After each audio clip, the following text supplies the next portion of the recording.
Gimana sih caranya ngerjain soal ini pakai hukum termodinamika 2? Oh itu, caranya kayak gini.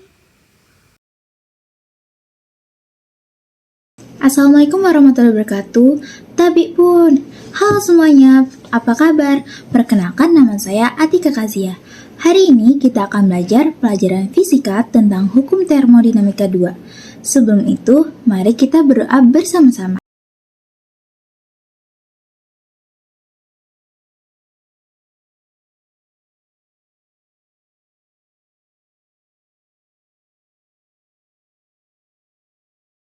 Apakah kalian tahu apa itu siklus dan apa aja sih macam-macam siklus itu? Siklus adalah serangkaian proses yang dimulai dari suatu keadaan awal dan berakhir pada keadaan yang sama pada keadaan awalnya.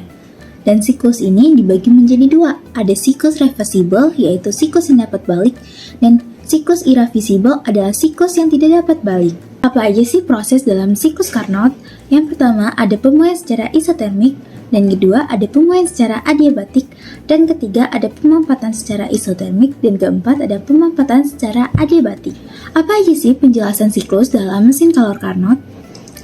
Yang pertama ada siklus 1-2, menjelaskan bahwa gas menyerap kalor Q pada temperatur Tt. Suhu sistem sama dengan suhu reservoir panas sehingga disebut proses isotermik.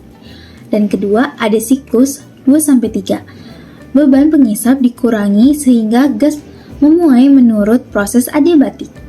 Yang ketiga ada siklus 3-4 yang menjelaskan bahwa gas mengalami penyusutan secara isotermik dengan membuang kalor Qr pada reservoir dingin pada temperatur Tr sehingga suhunya menjadi negatif. Dan keempat ada siklus 4-1 menjelaskan bahwa beban pengisap ditambah sehingga gas menyusut menurut proses adiabatik. Bagaimana rumus pada mesin Carnot? Oke, yang pertama ada rumus untuk mencari usaha yaitu W sama dengan QR kurangin QT. Sedangkan untuk mencari efisiensi kita ada 3, yaitu efisiensi sama dengan W per QT kali 100% atau efisiensi dalam kurung QT kurangin QR per QT kali 100% atau ada efisiensi sama dengan dalam kurung 1 dikurangin QR per QT kali 100%. Efisiensi suatu mesin kalor jenis apapun selalu lebih kecil dari efisiensi mesin ideal yaitu mesin Carnot. Jadi kalor Q sebanding dengan suhu T. Nah, jadi rumusnya bisa ditulis QR per QT sama dengan TR per TT. Atau efisiensi juga ditulisnya jadi efisiensi dalam kurung 1 per TR bagi TT kali 100%. Apa sih siklus mesin pendingin Carnot?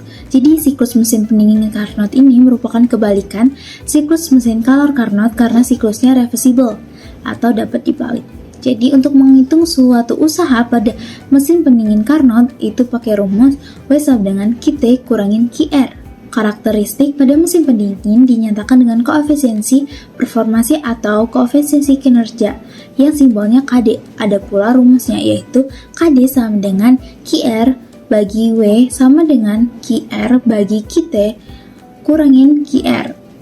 Atau rumusnya ada dua lagi yaitu KD sama dengan TR per TT dikurangin TR atau KD 1 per efisiensi kurangin 1.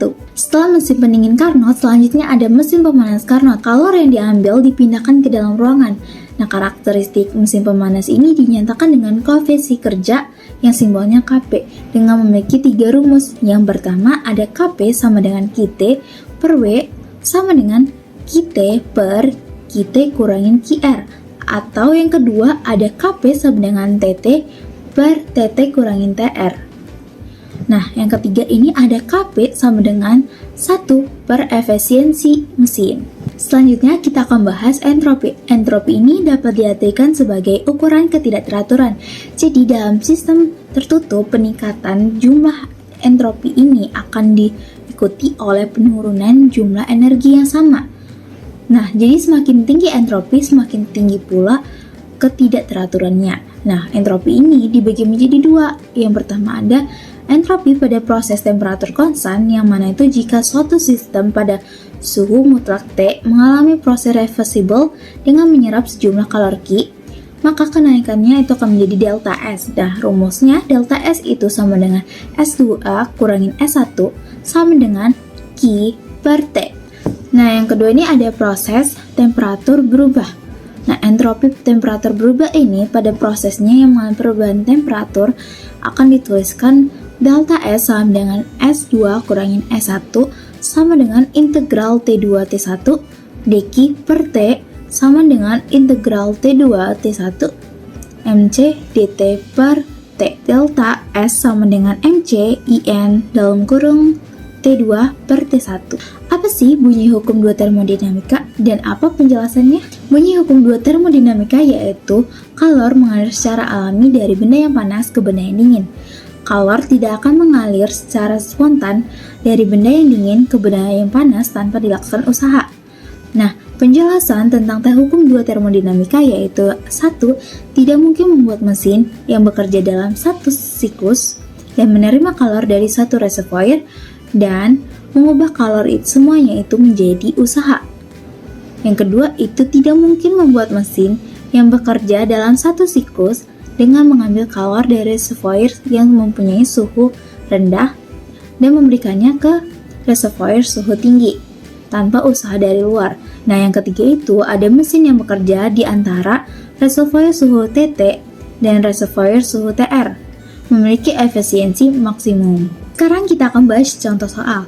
Contoh soal yang pertama yaitu suatu mesin memiliki suhu reservoir tingginya 400 derajat Celcius dan reservoir rendahnya 70 derajat Celcius. Hitunglah efisiensi mesinnya.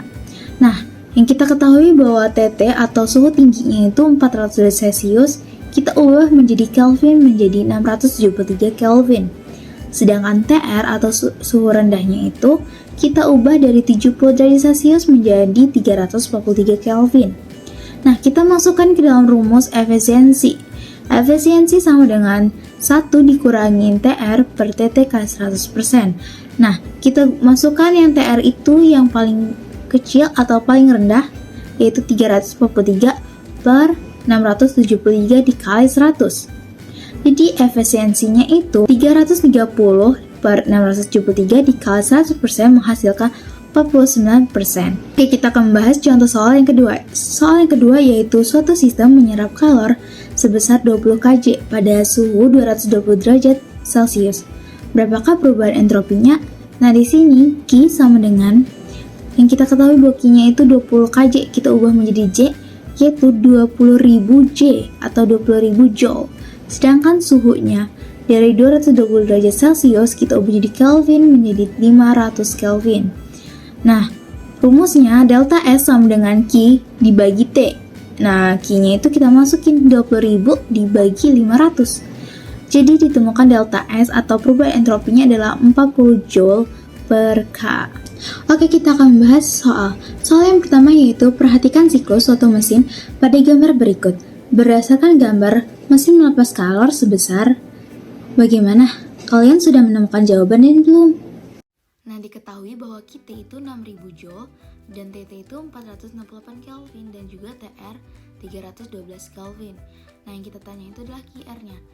Jadi kita gunakan rumus QR per QT sama dengan TR per TT. Nah, nilai-nilai tersebut kita masukkan ke dalam rumus. Jadi, QR sama dengan 600 kali 2 per 3. Nah, untuk menemukan 2 per 3 itu dari 312 per 468 itu sama-sama dibagi 156. Jadi QR-nya adalah 4000 Joule. Jawabannya C. Soal selanjutnya, soal yang nomor 2. Koefisiensi kerja mesin penghangat ruangan itu sebesar 5. Efisiensi mesin penghangat sebesar. Nah, apakah kalian sudah menemukan jawabannya? Diketahui bahwa KP itu adalah 5. Nah, yang ditanya adalah efisiensi mesin. Jadi kita akan gunakan rumus efisiensi sama dengan 1 per KP. Efisiensi sama dengan 1 per 5. Jadi jawabannya adalah 0,2 atau 20%. Jadi jawabannya adalah B. Oke, selanjutnya soal yang nomor 3. Soal yang ketiga yaitu perbandingan kalor yang dibuang dan kalor yang diserap mesin dalam mesin Carnot yaitu 11:20. Efisiensi mesin sebesar bagaimana? Apakah kalian sudah menemukan jawabannya? Diketahui bahwa Q2 banding Q1 sama dengan 11:20. Ditanya efisiensi mesin. Jadi rumus yang kita gunakan adalah efisiensi mesin sama dengan 1 dikurangin Q2 per Q1.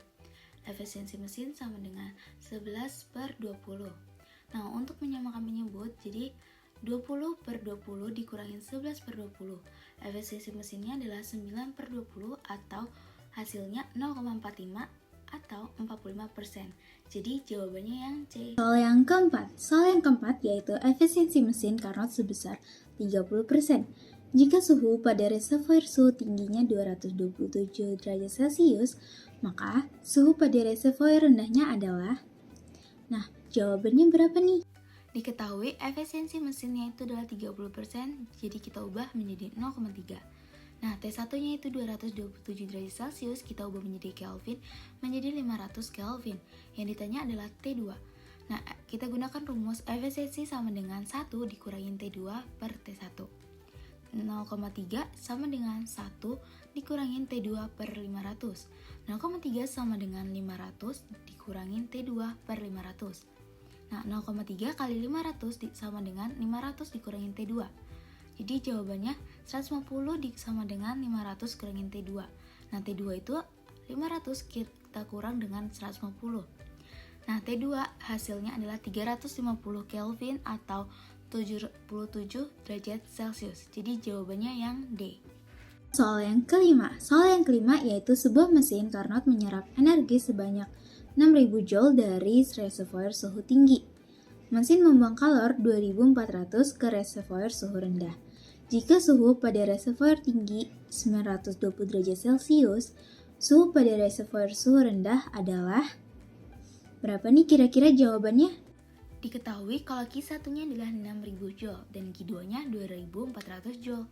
T1-nya itu 927 ditambah 273 sama dengan 1200 Kelvin. Nah, yang ditanya adalah T2. Jadi kita gunakan rumus T2 per T1 sama dengan Q2 per Q1. T2 per 1200 sama dengan 2400 per 6000. T2 sama dengan 0,4 kali 1200. T2 sama dengan 480 Kelvin sama dengan 207 derajat Celcius. Jadi jawabannya adalah yang E. Selanjutnya soal nomor 6 nih. Perhatikan skema mesin penghangat Carnot di bawah. Berdasarkan skema, usaha dalam mesin penghangat sebesar... Berapa nih kira-kira jawabannya? Diketahui kita sama dengan 400 kal dan QR-nya 210 kalori. Nah, 1 kalori sama dengan 4,2 Joule. Jadi yang ditanya adalah usaha. Nah, usahanya itu adalah QT kurangin QR. W sama dengan 400 dikurangin 210. W sama dengan 190 kalori.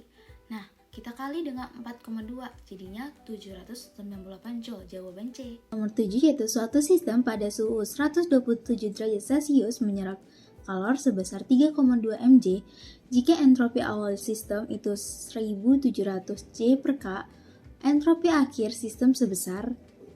Berapa ya kira-kira jawabannya? Diketahui T sama dengan 127 derajat Celcius menjadi 400 Kelvin. Q 3,2 mJ sama dengan 3,2 kali 10 pangkat 6 Joule. S1 sama dengan 1700 Joule per K. Nah, ini ditanya adalah S2. Jadi kita gunakan rumus S2 dikurangin S1 sama dengan Q per T. S2 dikurangin 1700 sama dengan 3,2 kali 10 pangkat 6 per 400. Nah, S2 sama dengan 8000 ditambah 1700 menjadi 9700 Joule per K. Jadi jawabannya yang D. Berikutnya, soal nomor 8. Mesin Carnot dengan daya guna 40% memiliki reservoir suhu rendah 127 derajat Celcius. Daya guna mesin naik menjadi 60%. Jika reservoir suhu tinggi dinaikkan sebesar... Berapa ya kira-kira jawabannya? Diketahui efisiensi 40% sama dengan 0,4. Dan efisiensi aksen jadi 60% itu 0,6. T2-nya 127 derajat Celcius menjadi 400 Kelvin. Yang ditanya adalah delta T1.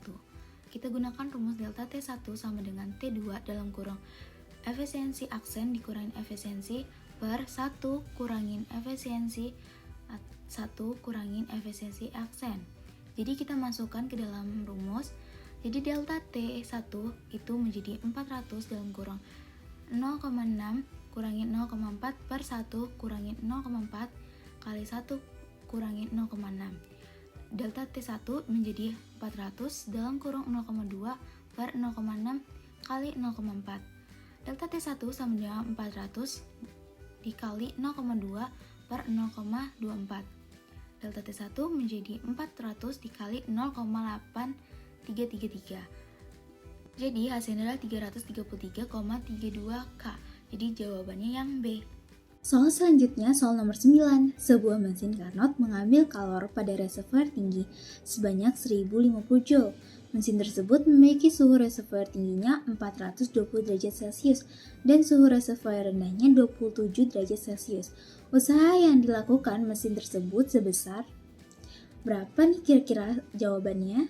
Diketahui QT sama dengan 1050 Joule dan TT sama dengan 427 derajat Celcius, kita ubah menjadi 700 Kelvin. TR itu 27 derajat Celcius, kita ubah menjadi 300 Kelvin. Yang ditanya adalah QR. Jadi, rumus yang kita gunakan adalah QR per QT sama dengan TR per TT. QR per 1050 sama dengan 300 per 700. 700 QR sama dengan 315.000. QR sama dengan 450 Joule. Jadi jawabannya yang A. Soal yang terakhir, soal nomor 10. Soal nomor 10 yaitu suatu mesin Carnot bekerja di antara suhu 800 Kelvin dan 250 Kelvin. Jika mesin menerima masukan kalor sebesar 1000 Joule, usaha yang dilakukan mesin sebesar berapa ya kira-kira jawabannya? Diketahui T1 sama dengan 800 Kelvin dan T2 adalah 250 Kelvin. Q-nya adalah 1000 Joule. Yang ditanya adalah usaha. Nah, efisiensi sama dengan 1 dikurangin T2 per T1. Efisiensi sama dengan 1 kurangin 250 per 800. Efisiensi sama dengan 1 dikurangin 5 per 16 menjadi 11 per 16. Kita gunakan rumus efisiensi W per Q. Efisiensi adalah 11 per 16 sama dengan W per 1000. W sama dengan 687,5 Joule, jadi jawaban yang B. Jadi, kesimpulan dari hukum 2 termodinamika yaitu tidak mungkin untuk membuat sebuah mesin kalor yang bekerja dalam suatu siklus yang semata-mata mengubah energi panas yang diperoleh dari suatu reservoir pada suhu tertentu. Ternyata fisika mudah ya, asalkan kita rutin berlatih dan juga jangan lupa belajar dan berlatih serta banyak baca buku ya. Nah, sekarang lo ngerti kan caranya hukum termodinamika kedua? Iya, ternyata mudah sekali ya. Ya,